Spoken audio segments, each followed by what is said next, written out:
Welcome to the next episode of Net Wins, the Empty Stats Trap. Why Tim Duncan has more net wins than a Hypothetical God on a 20-win team. In a recent discussion on Reddit NBA Talk, a reader posted a fascinating mathematical challenge to the net wins formula. The argument was simple. If Tim Duncan puts up the exact same elite stats, 20, 12, and 3 on a 65-win Spurs team versus a 20-win bottom feeder Spurs team, his net win score in my formula would swing from 9.7 to a negative 8.3. The critic's conclusion, the formula is susceptible to team strength rather than individual ability. My response, that isn't a bug, it's the entire point. Most modern basketball analytics try to normalize a player. They want to tell you how good a player is regardless of his surroundings. They're looking for talent. Net wins doesn't care about talent. It cares about receipts.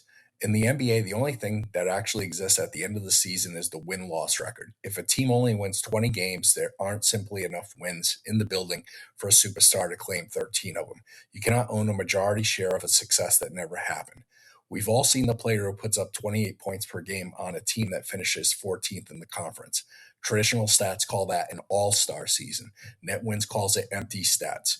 If your elite production isn't translating into a higher than average win rate for your specific roster's output, the formula treats your positives as less valuable. Why? Because in a 20-win season, those points didn't actually buy anything.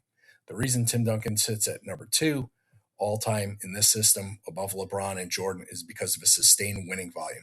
Duncan didn't just have high talent peaks. He was the primary engine for 50 wins for 19 straight seasons. He never had a 20-win Spurs year because he kept the win denominator high for 2 decades. Every positive action he took was backed by gold, actual wins. If you want to know who would win in a one-on-one tournament in a vacuum, use a different list. But if you want to know who actually accounted for the most winning basketball in NBA history, you have to look at the record. In this formula, actual wins are the only currency that matters.